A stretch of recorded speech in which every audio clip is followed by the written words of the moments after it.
ஓம் சாந்தி. Murali date 25/4/2024. காலை முரளி பாப்தாதா மதுபன். பாபா கூறுகின்றார், இனிமையான குழந்தைகளே, இந்த புருஷோத்தம யுகம்தான் கீதையின் தொடர்கதை நடைபெறும் காலம். இதில் மட்டும்தான் நீங்கள் முயற்சி செய்து உத்தம புருஷர், அதாவது தேவதை ஆக வேண்டும். கேள்வி: எந்த ஒரு விஷயத்தின் கவனம் எப்பொழுதும் இருந்தால் படகு கரையேறிவிடும்? பதில்: நாம் ஈஸ்வரிய சகவாசத்தில் இறைவனின் தொடர்பில் இருக்க வேண்டும் என்ற கவனம் எப்பொழுதும் இருந்தால் படகு கரையேறிவிடும். கெட்ட சங்கத்தில் மாட்டிவிடுவர். சந்தேகம் வந்துவிட்டது என்றால் படகு விகாரம் என்ற கடலில் மூழ்கி போய் விடுவர். தந்தை என்ன புரிய வைக்கிறாரோ அதில் குழந்தைகளுக்கு சிறிதளவும் சந்தேகம் வரக்கூடாது. தந்தை குழந்தைகளாகிய உங்களை தனக்கு சமமாக, தூய்மையாக மற்றும் ஞானம் நிறைந்தவராக்க வந்துள்ளார். தந்தையின் தொடர்பில்தான் இருக்க வேண்டும். ஓம் சாந்தி. இறைவனின் மகா வாக்கியம். தந்தை 5000 வருடங்களுக்கு முன்னதாக புரிய வைத்திருந்த அதே ராஜயோகத்தை கற்பித்துக் கொண்டிருக்கின்றார் என்பதை குழந்தைகள் அறிந்திருக்கின்றார்கள். குழந்தைகளுக்கு தெரியும் இறைவன் எப்பொழுது வந்தார் என்று. நான் ராஜயோகத்தை கற்பித்து ராஜாவுக்கெல்லாம் ராஜாவாக ஆக்குகிறேன் என்று இறைவன் கூறிய அந்த கீதையின் சரித்திரம் எப்பொழுது நிகழ்ந்திருந்தது? இதை கேட்க வேண்டும். இந்த விஷயம் யாருக்குமே தெரியாது. நீங்கள் இப்பொழுது நேரடியாக கேட்டுக்கொண்டிருக்கிறீர்கள். கீதையின் சரித்திரம் கலியுக முடிவு மற்றும் சத்யுக ஆரம்பத்திற்கு இடைப்பட்ட நேரத்தில்தான் ஏற்பட வேண்டும். சிவபாபா ஆதி சனாதன தேவி தேவதா தர்மத்தினை ஸ்தாபனை செய்கிறார் என்றால் அவசியம் சங்கம யுகத்தில்தான் வருவார். நிச்சயமாக புருஷோத்தம சங்கம யுகம் உள்ளது. புருஷோத்தம வருடம் என மகிமை செய்கிறார்கள். ஆனால் பாவம், அவர்களுக்கு அது பற்றி தெரியாது.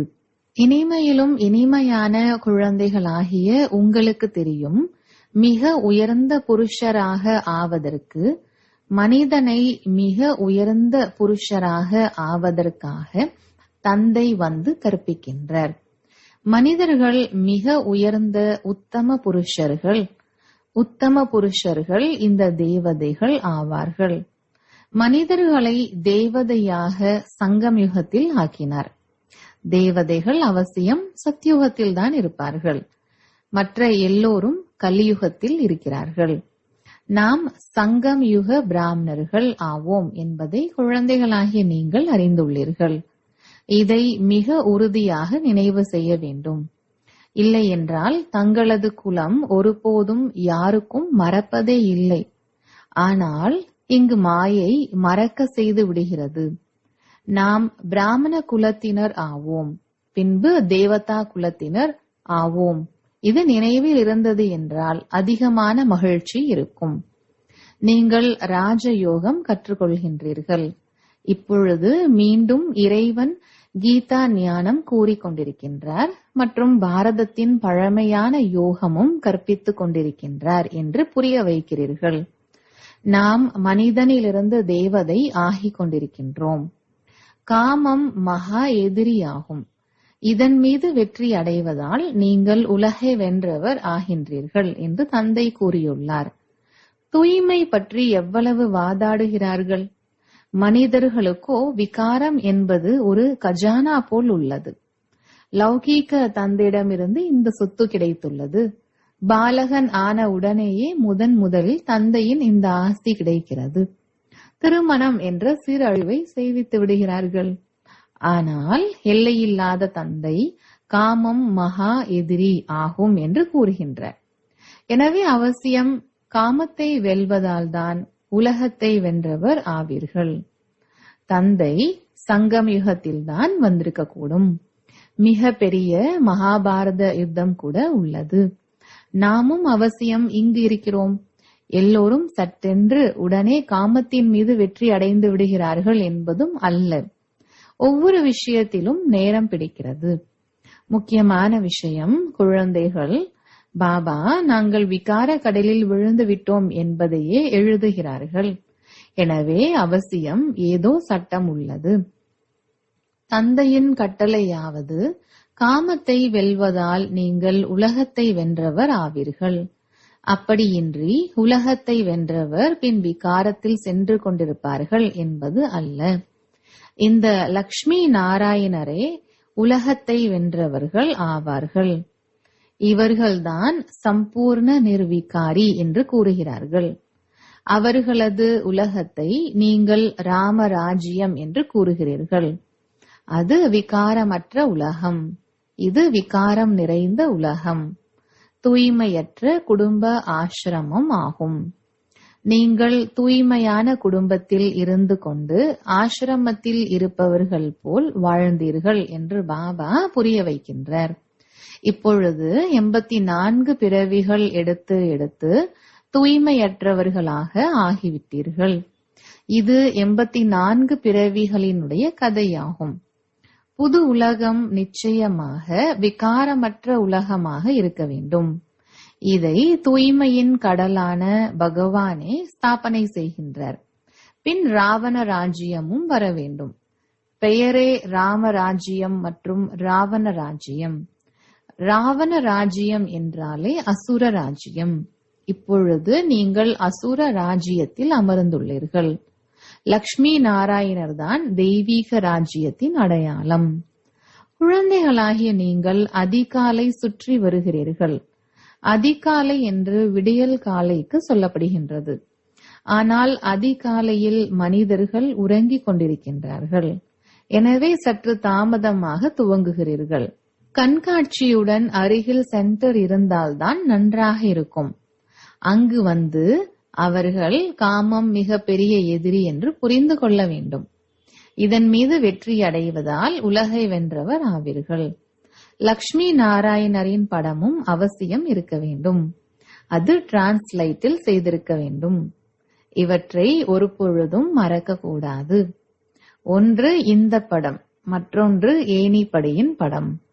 எப்படி ட்ரக் வண்டியில் தேவிகளினுடைய உருவ சிலையை எடுத்து செல்கிறார்கள், அதேபோல் நீங்கள் 2-3 ட்ரக் வண்டிகளை அலங்கரித்து அதில் முக்கிய படங்களை எடுத்து சென்றீர்கள் என்றால் நன்றாக இருக்கும்.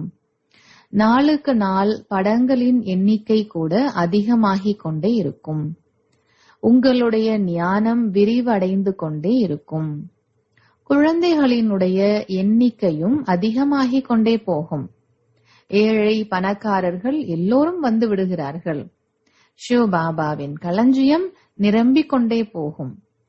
யார் கஜானாவை நிரப்புகிறார்களோ அவர்களுக்கு அங்கு அதற்கு பதிலாக பல மடங்கு கிடைத்துவிடும். அதனால்தான் தந்தை கூறுகின்றார், இனிமையிலும் இனிமையான குழந்தைகளே, நீங்கள் கோடான கோடி கோடீஸ்வரர் ஆக போகிறீர்கள். அதுவும் 21 பிறவிகளுக்கு.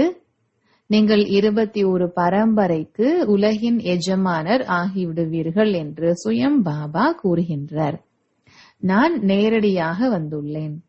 எப்படி குழந்தை பிறந்த உடனேயே தந்தையின் ஆஸ்தி அவரது உள்ளங்கையிலேயே இருக்கிறது. இந்த வீடு வாசல் ஆகிய எல்லாமே உன்னுடையது என்று தந்தை கூறுவார். எல்லையில்லாத தந்தையும் கூறுகின்றார், நீங்கள் என்னுடையவர் ஆகும் பொழுது 21 பிறவிகளுக்கு சொர்க்கத்தின் அரசாட்சி உங்களுக்காக உள்ளது. ஏனெனில் நீங்கள் காலன் மீது வெற்றி அடைந்து விடுகிறீர்கள். எனவே தந்தையை மகா காலன் என்று கூறுகிறார்கள். மகா காலன் என்பவர் கொல்பவர் அல்ல, அவருக்கோ மகிமை செய்யப்படுகிறது. பகவான் யம தூதரை அனுப்பி அழைத்துக் கொண்டார் என்று நினைக்கிறார்கள். அப்பேற்பட்ட விஷயம் ஒன்றும் இல்லை. இவை எல்லாமே பக்தி மார்க்கத்தின் விஷயங்களாகும். நான் காலனுக்கெல்லாம் காலன் ஆவேன் என்று தந்தை கூறுகின்றார். மலை பிரதேசத்தினர் மகா காலனை கூட அதிகமாக ஏற்றுக்கொள்கிறார்கள். மகா காலனின் கோவில் கூட உள்ளது. இது போன்ற கொடிகளை பறக்க விடுகிறார்கள். எனவே தந்தை வந்து குழந்தைகளுக்கு புரிய வைக்கின்றார். இது சரியான விஷயம் என்பதையும் நீங்கள் புரிந்துள்ளீர்கள். தந்தையை நினைவு செய்வதால் தான் பல பிறவிகளினுடைய விக்கிரமங்கள் சாம்பலாகும். எனவே இதை பிரச்சாரம் செய்ய வேண்டும். கும்பமேளாக்கள் ஆகியவை நிறைய நடக்கின்றன. அங்கே குளிப்பதையும் கூட அதிகமாக மகிமை செய்துள்ளார்கள். இப்பொழுது குழந்தைகளாகிய உங்களுக்கு இந்த ஞான அமிர்தம் 5000 வருடங்களுக்கு பின்னர் கிடைக்கிறது. உண்மையில் இதற்கு அமிர்தம் என்ற பெயர் கிடையாது. இதுவோ படிப்பு. இவை எல்லாமே பக்தி மார்க்கத்தின் பெயர்கள். அமிர்தம் என்ற பெயர் கேட்டு படங்களில் தண்ணீர் காண்பித்துள்ளார்கள். நான் உங்களுக்கு ராஜயோகம் கற்பிக்கிறேன் என்று தந்தை கூறுகின்றார். படிப்பினால் தான் உயர்ந்த பதவி கிடைக்கிறது. அதுவும் நான் கற்பிக்கின்றேன். இறைவனுடையது இது போன்ற அலங்கரிக்கப்பட்ட ரூபம் ஒன்றும் இல்லை. இதுவோ தந்தை இவருக்குள் வந்து கற்பிக்கின்றார். கற்றுக் கொடுத்து ஆத்மாக்களை தமக்கு சமமாக ஆக்குகின்றார். சுயம் லக்ஷ்மி நாராயணர் தனக்கு சமமாக ஆக்குவார்களா என்ன? ஆத்மா படிக்கின்றது. ஆத்மாக்களை தனக்கு சமமாக ஞானம் நிறைந்தவராக ஆக்குகின்றார். அப்படியின்றி பகவான் பகவதி ஆக்குகிறார் என்பது அல்ல. அவர்கள் கிருஷ்ணரை காண்பித்துள்ளார்கள். அவர் எப்படி கற்பிப்பார்? சத்யுகத்தில் தூய்மையற்றவர்களாக இருப்பார்களா என்ன? கிருஷ்ணர் இருப்பதே சத்யுகத்தில். பிறகு ஒரு பொழுதும் கிருஷ்ணரை நீங்கள் பார்க்க மாட்டீர்கள். நாடகத்தில் ஒவ்வொருவருடைய மறுபிறவியின் படம் முற்றிலும் தனிப்பட்டதாக இருக்கும். இயற்கையின் நாடகமாகும். ஏற்கனவே அமைக்கப்பட்டது. தந்தையும் கூறுகின்றார், நீங்கள் இதே தோற்றத்தில், இதே ஆடையில், இதே போல கல்பம் கல்பமாக நீங்களே தான் படித்துக் கொண்டே வருவீர்கள். ஆத்மா ஒரு சரீரம் விட்டு பின் முந்தைய கல்பத்தில் எடுத்த அதே சரீரத்தை எடுக்கும். நாடகத்தில் சிறிதளவு கூட வித்தியாசம் ஏற்பட முடியாது. அவை எல்லைக்குட்பட்ட விஷயங்கள் ஆகும். இது எல்லைக்கப்பாற்பட்ட விஷயங்கள். இவற்றை எல்லையில்லாத தந்தையை தவிர வேறு யாரும் புரிய வைக்க முடியாது. இதில் எந்த ஒரு சந்தேகமும் வர முடியாது. நிச்சய புத்தி உடையவராக ஆகி பின் ஏதாவது ஒரு சந்தேகத்தில் வந்து விடுகிறார்கள்.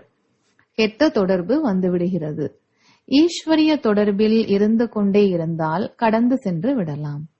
தொடர்பை விட்டீர்கள் என்றால் விகார கடலில் மூழ்கி போய் விடுவீர்கள். ஒரு புறம் பார்க்கடல் உள்ளது, மறுபுறம் இருப்பது விகார கடல். ஞான அமிர்தம் என்றும் கூறுகிறார்கள். தந்தை ஞான கடல் ஆவார். அவருக்கு மகிமையும் உள்ளது.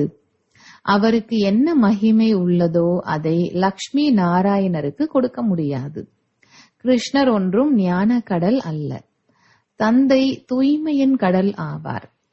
அந்த தேவதைகள் சத்யுக திரேதாவில் தூய்மையாக இருக்கிறார்கள்தான் என்றாலும் கூட அவர்கள் சதா காலத்திற்காக அப்படி ஒன்றும் இருப்பதில்லை.